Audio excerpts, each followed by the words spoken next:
Hello, Gamecock fans. I'm Spencer Ball. And I'm JP Barry. Welcome to Ball Don't Lie, SGTV's premier live sports show. JP and I will be giving you our weekly insight every Friday. This week on the show, we're talking South Carolina hockey and baseball. And later coverage on NCAA conference tournaments. Be sure to stick around for this week's edition of Head to Head Pickups. Without further ado, welcome to Ball Don't Lie. Welcome to the Kennedy Greenhouse Studio. I'm Spencer Ball. And I'm JP Barry. This is the one where there's a right answer and there's a wrong answer. I'm always the get-back game guy. There's so many teams with so many good wins. Because, they love seeing Clemson lose no matter what. Well, I think there's a lot of people that love seeing Clemson lose. Yeah, Return of the King released 20 years ago today. There you go. And for that reason, give me the Noles. I like being right more than I like being happy. I think the committee made the right choice. Florida State did not lose a football game. It's football. This is college football. How can you not be romantic about baseball? It's just such a tremendous sport. It's time. Man, is it time? I think it's time. This is Ball Don't Lie. Gamecock hockey claimed their first D1 AAU title in Westchester, Pennsylvania last week. With the championship game itself being last Sunday, it was a ton of fun to watch. It sure was, and I think this moment, was really special for us, being able to cover this team a lot of the year, not only on Ball Don't Lie, but being able to, broadcast a bunch of their games through SGTV and Black Dog Entertainment.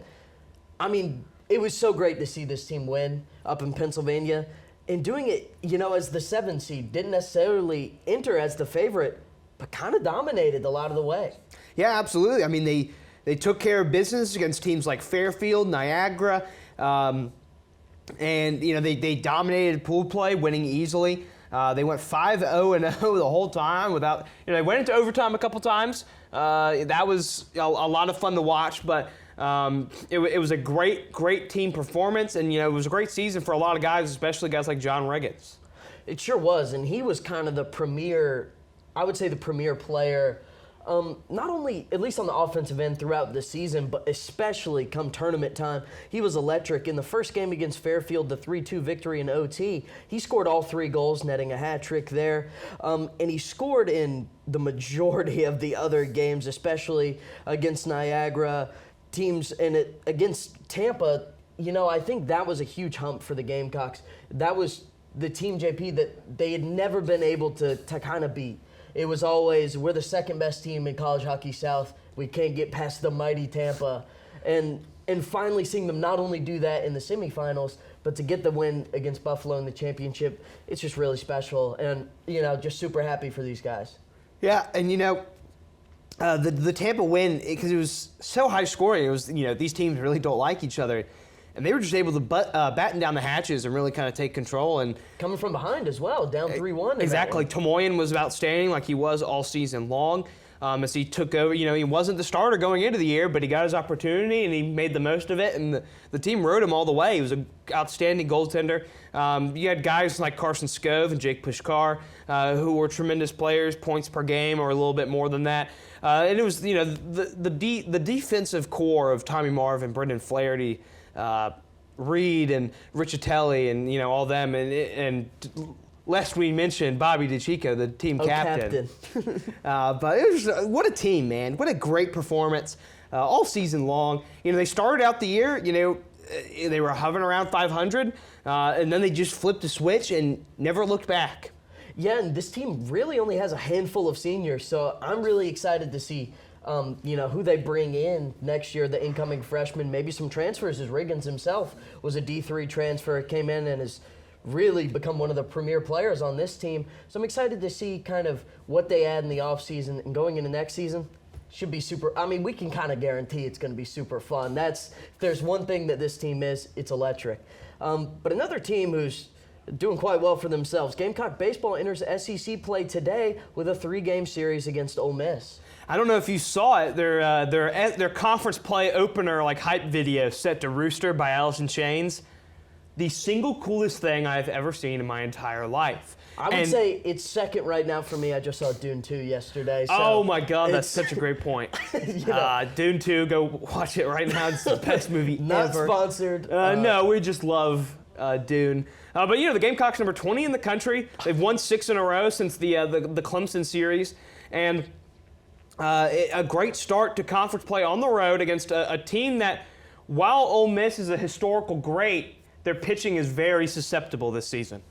Yeah, and the Gamecock pitching, I think, has been really good for this team, and I don't know that that's what Gamecock fans were kind of relying on entering the season. But guys like Eli Jones and Dylan Eskew have really cemented themselves as solid starters. Matthew Becker, getting back to health, and Ty Good in the kind of middle relief position. I mean, this rotation, as well as the bullpen, it's looked really, really solid to start the season. Two of the Gamecocks' 3 losses on the year have come to Clemson, who are a top 10 ranked team in the nation, and both games coming down to the wire, and pretty good pitching performances in both. Yeah, and Ole Miss's lineup, it's going to be a great test for the Gamecock pitching because you got guys like Ethan Ledge, who's batting almost 380 with 22 hits on the year, over 670 slugging percentage. Guys like Jackson Ross, with a 375 average. But also, the Sunday matchup is something I'm really interested in because by the statistics, Ole Miss's best pitcher is their Sunday guy, Grayson Saunier, with a 2.55 ERA. But where he is kind of susceptible is he'll walk guys. And the Gamecocks love taking walks. They're great. They force great at-bats. And so I think that's going to be an interesting matchup, seeing who the Gamecocks pitch on Sunday. They could go back to Roman Kimball, or they could go to Ty Good, the College of Charleston transfer. Speaking of College of Charleston, going back to the dance in men's basketball, we'll shout out another great team from the Palmetto State. But this is going to be a very fun series. It feels like the Gamecocks have either been blowing teams out or being on the receiving end of some bad losses, although they came back in that rubber match against Clemson. Or, extra inning games. I feel like a lot of games have been going down to the wire, and I think that's where their pitching has kind of kept them in games, whereas, last year it was just their offense just absolutely nuking the ball. And that was, we didn't see a competitive game at Founders Park for some time last year. So seeing them face off against a good team, it's going to be a lot of fun. And SEC baseball, man, it's awesome. We're getting into conference play in college baseball. It's going to be a ton of fun to watch, and this is one of the best times of the year. And imperative to that time, we're going to take a quick break, but be sure to stay tuned for college basketball news right after this commercial. Conference tournaments are starting to wrap up in college hoops, and we've got you covered with all you need to know. Me and Spencer are going to be starting in the high majors with the ACC. Personally, my second favorite conference in college basketball, but man, this tournament has been a ton of fun so far. Definitely a very diverse group here. We do have 3 of the 4 top seeds, but 10th seeded NC State making a bit of a run, knocking out Duke yesterday. It's a really fun conference. Yeah, right now 4 teams projected in the field solidly. You got Clemson, Duke, North Carolina, and Virginia. And then, 2 teams on the bubble in Pitt and Wake Forest. And Pitt got a big win over Wake Forest by double digits yesterday, so you got to think things are looking good for the Panthers. They're looking to get to the ACC title game for the first time since joining the conference in the 2013-14 season. And in the 2013-14 season was the last time the NC State Wolfpack made it to the semis. And they're looking to really kind of repeat the glory of Jim Valvano and the 1983 team. Rumors were swirling about Kevin Keats' job status going into this tournament, and they went down by double digits early against Louisville, and they flipped a switch. They cruised against the Cardinals, they cruised against Syracuse, and they took down Duke last night in a thriller. And now they're 2 games away from winning the auto bid, which would just be absurd, I think, for Kevin Keats. Yeah, it would be great, for this team if they do win the conference. It's their only way into the tournament, but it might be what saves Kevin Keats' job, if they get an auto bid, as you mentioned, into the tournament, and that would have them at 21-11. That looks a lot better than, potential like 17-12, which it could have been at the start of this tournament if they lost in the first round. So the Wolfpack definitely coming in firing. In the ACC tournament, it's like religion in North Carolina. This is... My mom used to tell me stories of how she'd get taken out of school to go watch the ACC tournament with her family. Rolling in TVs into classrooms. Yeah, that's what we used to do up in Spartanburg. Yeah, and that's kind of the way it is. It might not be the same necessarily anymore. Conference realignment, all that jazz. But, hey, the games are still just as good.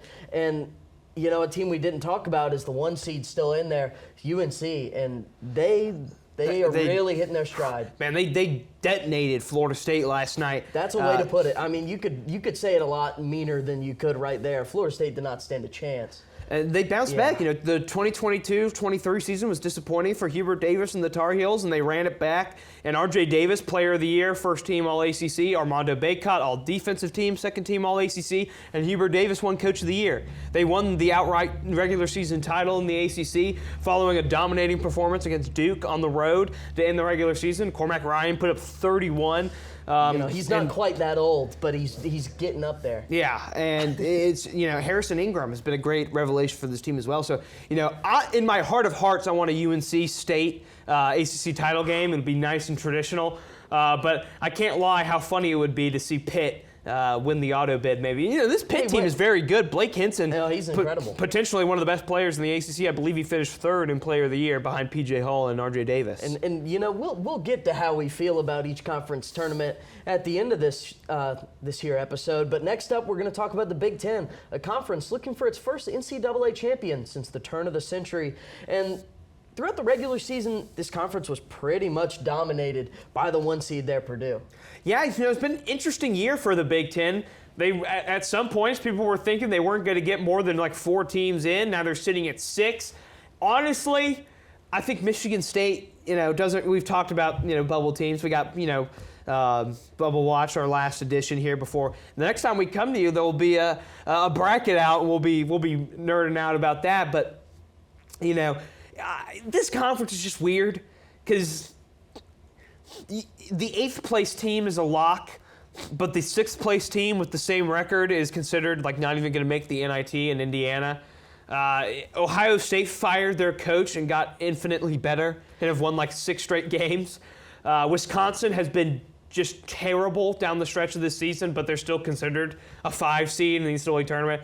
The Big Ten always gets like a weird level of cushion from the committee, despite the fact that they haven't won anything since 2000 and they always lose. It feels like they get like 8 teams in and then maybe 1 is in the Sweet 16. Yeah, and not even to mention the Terrence Shannon incident with all of that happening, and he's just returned to play in the Illinois as a 2 seed because of it. And there are just a lot of factors at play, but kind of the lone constant throughout this whole year has been the dominance of Purdue. I mentioned it at the beginning of the segment, but Zach Edey, looking to repeat Player of the Years. Dalton Knecht and R.J. Davis are kind of sitting 2nd and 3rd behind him in those votings. But, I mean, he's just dominant, and really that's the answer to every team, or the question to every single team that plays them, right? It's can they stop the 7'4" madman? And most of the time the answer is no. Yeah, and this Purdue team is a lot deeper than the one a year ago. They got great guard play. They can shoot the ball well from deep. It's going to be tough, I think, to deal with that. But Michigan State definitely has the talent to do it. And you know what they say: January, February, Izzo. So it's the month of Tom Izzo and the Spartans. So we'll see if they can kind of turn it around.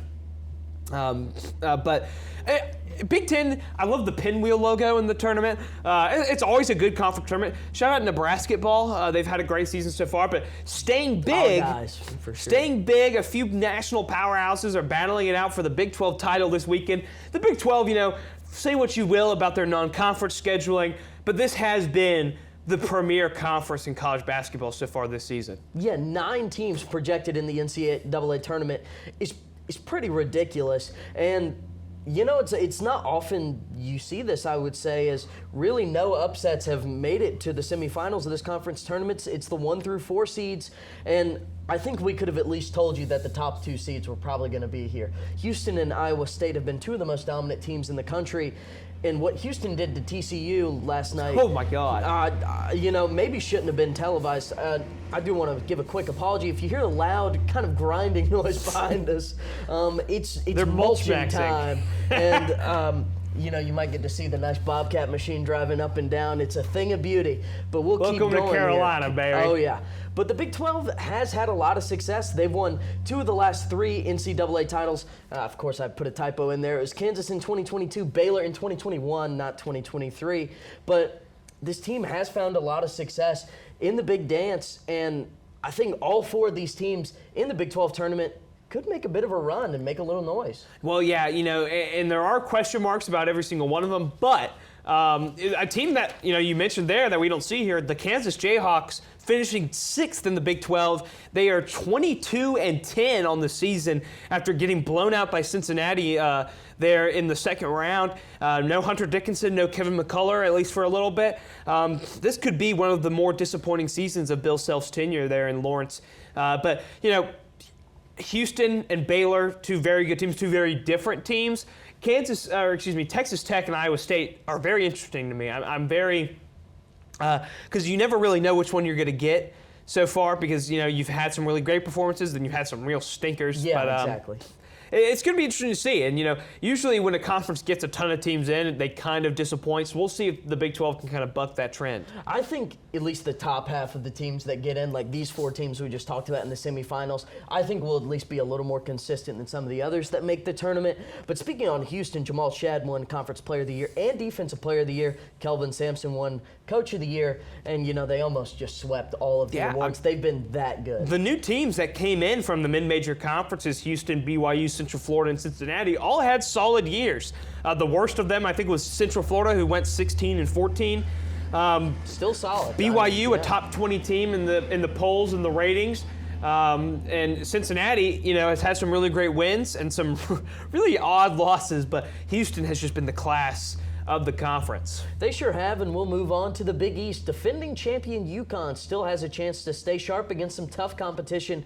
JP, am I wrong to say this is your favorite conference tournament? No, you are not. It is the best tournament in sports. It's better than last night. The Marquette Villanova game was absolute peak cinema. We had a waved off buzzer beater victory for Marquette, followed up by a thrilling overtime matchup between Marquette and the Wildcats, while the Wildcats were fighting for a tournament bid. Marquette playing without their best player, Tyler Kolek, but Oso Ighodaro and company were still able to kind of carry the load. And we'll see if Kolek can go here in the semifinals tonight against the Providence Friars, led by Conference Player of the Year, Devin Carter. A familiar name to some Gamecock fans. He was on this team, just 2 years ago, but with the leaving of Frank Martin, or the firing of Frank Martin, he left along with him. Really interesting team. Yeah, Providence, they lost their best player, Bryce Hopkins. We'll talk about them a little bit more later on Bubble Watch, but it's a very interesting team that is still fighting and clawing for a tournament bid. And then you have the defending champ UConn, 2 titles in the last 10 years, and there's been 3 other Big East national titles in that span. With Villanova and Louisville being great as well. So, just what a great conference. And then look at St. John's in the semifinals for the first time since 2000. Yeah, Rick Pitino has that team looking really good. Sorry to your Seton Hall Pirates. Pathetic display. They looked pretty bad, but I think a lot of that goes to how good St. John's looked. I mean, they really laid the hammer down. But Pitino, he's got this team looking good, but UConn has been one of the most consistent teams all year long. Dan Hurley has got the team looking good, led by guys like Tristan Newton and Cam Spencer, as well as Donovan Clingan. This team is definitely one of the best teams in the nation, a title contender looking to go back-to-back. And the only thing wrong with this team is that horrible throwback Husky logo that, that dog that kind of looks a little cross-eyed is really just whoever decided that, I think, is hopefully already out of graphic design up there. But probably. St. John's, you mentioned, they were 14-12, 6-9 in conference play. They had just blown a 19-point lead at home to Seton Hall. Rick Pitino goes on a tirade to end all tirades in the press conference, and they have ripped off 6 straight wins and just been totally dominant in some of their games against other bubble teams like Seton Hall and Butler, and getting big wins against Creighton and Marquette. And they're going to have a great opportunity against the defending champs. It's so hard, we'll talk about this later, but man, just what a conference this has been so far, and it's been a lot of fun, and I can't wait to watch the rest of it tonight. But then here down south, the Gamecocks and a myriad of conference rivals are duking it out in the SEC tournament over in Nashville. It's been a great year, I think, for the SEC. Remains to be seen how they'll perform in terms of the tournament. Tournament success has eluded this conference for a while. Kentucky won the national title in 2012. The last team to make a Final Four was Auburn back in 2019. And it's been a lot of disappointment outside of that. It really has, especially with the talent that's in these conferences. The Kentucky teams, it's like you look at recruiting, like how the classes are ranked year in and year out. Kentucky's pretty much top 3, it seems like, every year. And not having a title to show for it since 2012 is, definitely frustrating to a Big Blue Nation, I'm sure. But this year, I think the SEC definitely feels a little different. They have a lot more contenders. And I think there's a lot more parity this year in the conference, especially with teams like South Carolina, Florida getting into the mix. 2 teams that are tournament bound and both extended their head coaches. Yeah, Florida made a great hire there, and they've hit the portal very hard, and South Carolina did the same with Lamont Paris. Then you got your 2 bubble teams, Mississippi State and Texas A&M, that I'm interested in. In my heart of hearts, I don't think that they should make the tournament. They have losing conference records and things of that nature, and some of them had terrible non-conference schedules. But they have their opportunity to play their way in, with Mississippi State playing against Tennessee and Texas A&M playing against Kentucky. Wade Taylor IV and the Aggies are playing good basketball right now after a brutal stretch in conference play where I believe they fell to like 15-13. But South Carolina with a chance to avenge their 40-point loss to the Tigers on the road. And if South Carolina can go on a run, they could potentially be looking at a 3 seed in the tournament. They sure can, and it's important to mention this game is not in Auburn, Alabama. The state of Alabama has fared horribly for the Gamecocks. It's not there. So good news for fans of the Garnet and Black. And I think this will definitely be a different game because South Carolina got behind and stayed behind in that one, So I think this game will at least be a lot closer. But hard not to talk about Tennessee. Dalton Knecht winning Player of the Year. The transfer from, Northern Colorado? Yeah, Northern Colorado, the heroes of my College Hoops 2K7 for Dynasty. Let me tell you, if they had this guy back then, he would be electric. 21.4 points per game, almost 5 boards a game, shooting almost 50% from the field and over 40% from 3.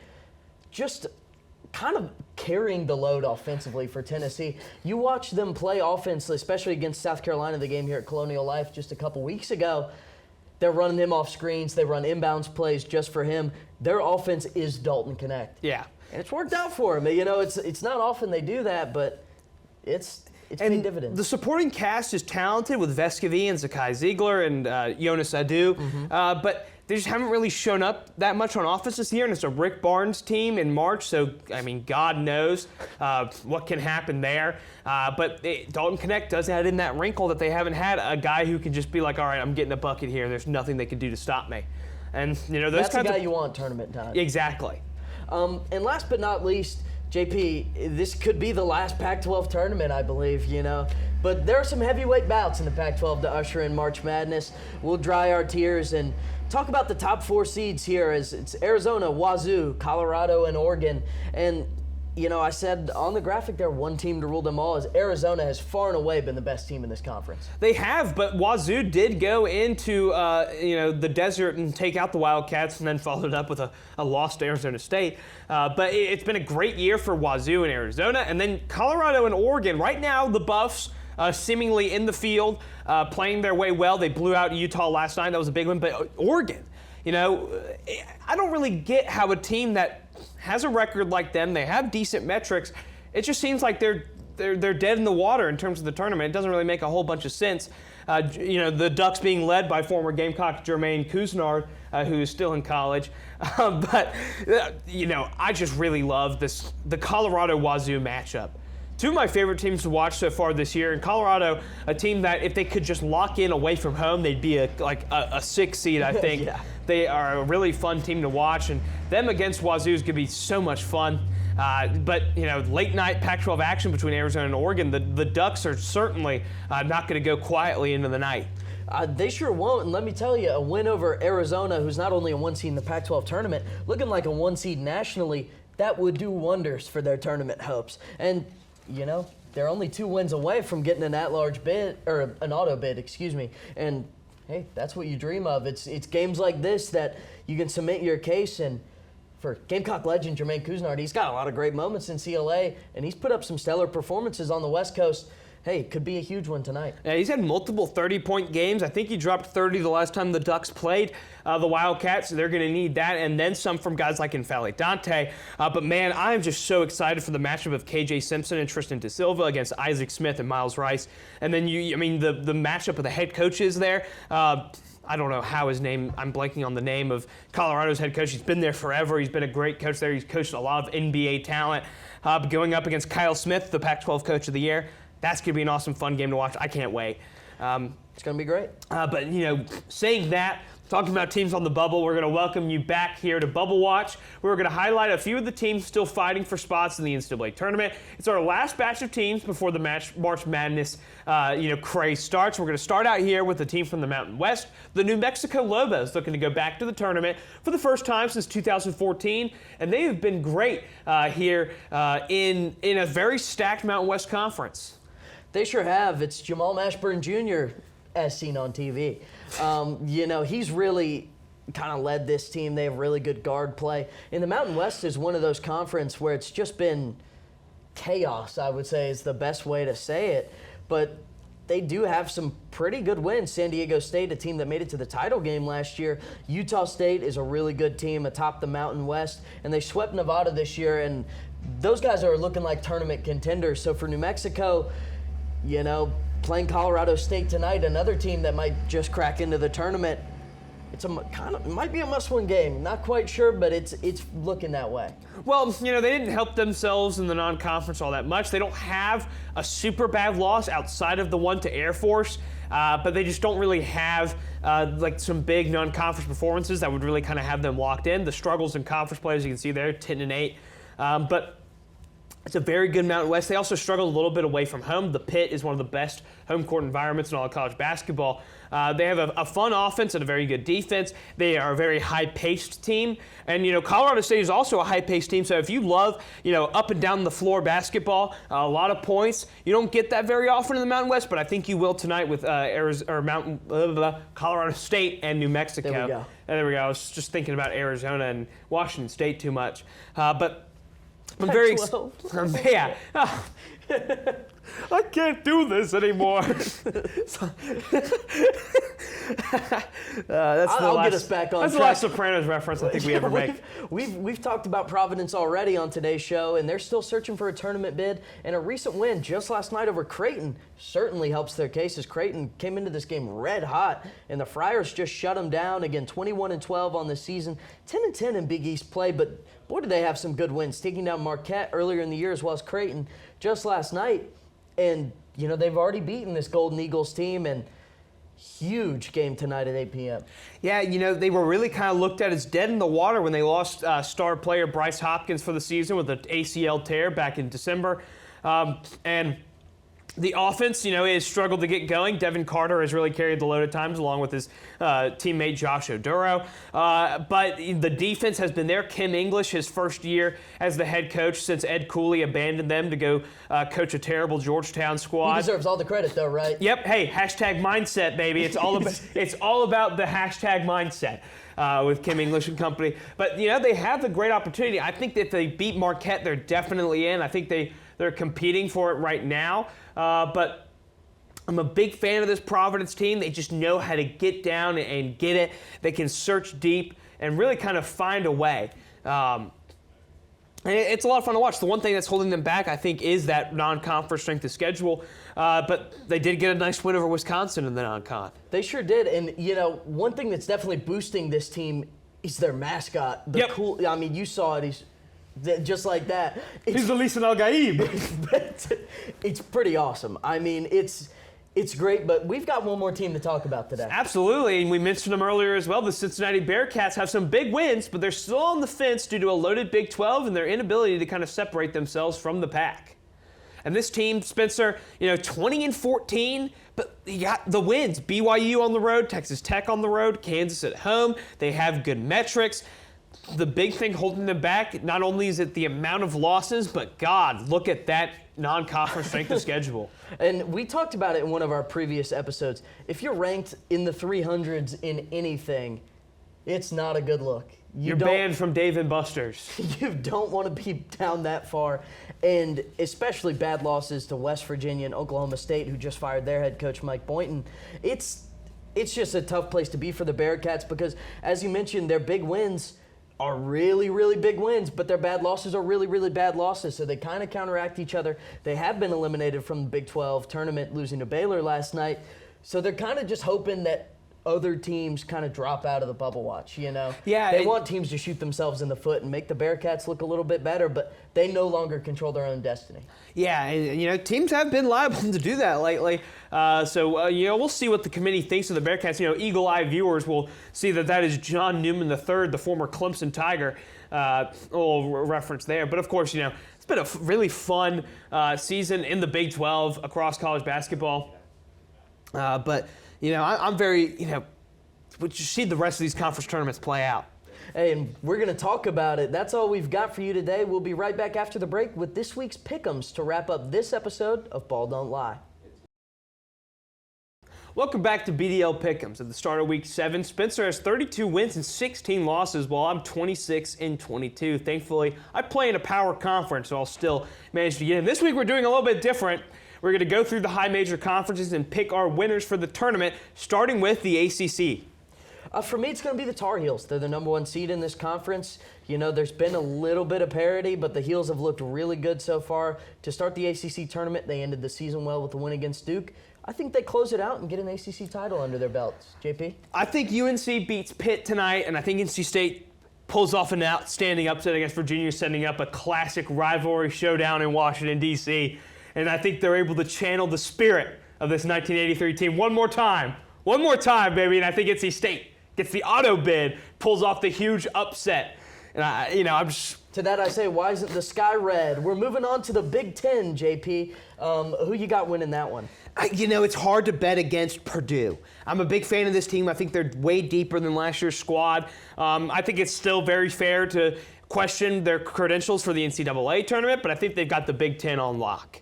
Yeah, Purdue, for sure, the gargantuan team, but I'm picking an upset in this one. It was always Nebraska ball. Oh! It's our guys, the deep ball, just... this team is so much fun, and I think they pose a threat to Purdue. If they just get hot, it's hard to stop them. Absolutely. They did beat Purdue earlier in the season. Now we're going to start with the Big 12. We're going to go on to the Big 12. This is an awesome conference tournament. You got 4 great teams left. Spencer, who do you got? For me, it's going to be Houston taking it away. They've really gone into the end of this year looking mighty good, and I think they're going to stay that way. I think they win this conference tournament and go into the big dance with, national contender written all over them. I agree. I honestly don't think it's close. I think Houston kind of runs roughshod over the rest of the league and, cruises to a big tournament win. I could see it happening. We'll move on to the Big East now. JP, who you got taking it down in MSG? St. John's is red hot. UConn, the defending champs. Providence fighting for their lives. And then, Marquette playing without their best player. There's a lot of great storylines here, a lot of great coaches. I think I'm going to go with the Providence Friars. I think Devin Carter, cements himself in the annals of Big East tournament lore with a great performance at Madison Square Garden over the Marquette Golden Eagles, and then I think he gets a great performance in the tournament final with his teammate Josh Oduro, and I think the Friars get it done, leading to I believe a 7-bid Big East. And we didn't plan this. We're just kind of shooting off hip here. I'm also going to go with the Friars. I think they get it done. They're a fun team. It's, you saw the mascot. They're going to get it done. They're going to celebrate raucously in MSG. I think they might just take down UConn in the finals to get it done. And wouldn't that just be something? But we'll move on to the Pac-12 and what could be the last dance. It's so sad, and, maybe we'll have a Pac-12 tribute out at some point this semester. It's our beloved conference. And, JP, who do you have for the final time? There are 4 very good teams here. Oregon, they're not probably going to make the tournament. But there's one team that I've watched in the Pac-12 all year long, and I thought, man, if this team can get hot, they have as good a chance as any. And it's the Colorado Buffaloes led by head coach Ted Boyle. And I think Tristan DeSilva and company. Eddie Lampkin Jr. is one of my favorite players in the country. I need to see him, DJ Burns, and BJ Mack on the same team. That'd be unstoppable. You talk about just bouldering over defenders. Those guys are big dudes. And speaking of Boulder, I think they're going to bring home the title to Colorado. Natural-born segue right there. I think the Buffs just get it done. Again, me and JP we're mind-linked, I think. I'm also going with the Buffs. This team, they score the ball relentlessly, especially when they get hot. And Hey, they look pretty hot right now. I got them taking down Wazoo and probably Arizona in the finals. I think this Colorado team gets into the tournament, leave no doubt. It's kind of got to be their mantra. And moving on to the SEC, the final conference we're going to talk about. What do you have cutting down the nets? You know, I would love to pick our Gamecocks. Oh, it'd be and I think they do beat Auburn. But, you know, it's just Tennessee is such a terrible matchup for South Carolina. I thought you were going to say terrible ones. Yeah, I thought you were just going to bash them. No. And then, you know, I've said my piece about Rick Barnes in the tournament. You know it's March because my allergies are getting to me right now. My nose is getting a little stuffed up. And I think Tennessee's going to stuff up the lanes really well. I just don't think I can bet against any team other than them. Although maybe the Gators. I do, you know, I'll flip the script actually. I think Florida is a very, very Jekyll and Hyde team. I think that they're going to kind of shift gears after a tough game against Georgia last night. And I think they'll go on a run led by their gigantic front court with Micah Handlogton and Tyrese Samuel. And I think the Gators take home the SEC title. Clearly, you're shooting off hip. I got no clue where you were going there, but the Gators, they do have a really good offense. And I could see them pulling one more win, but I don't have them cutting down the nets.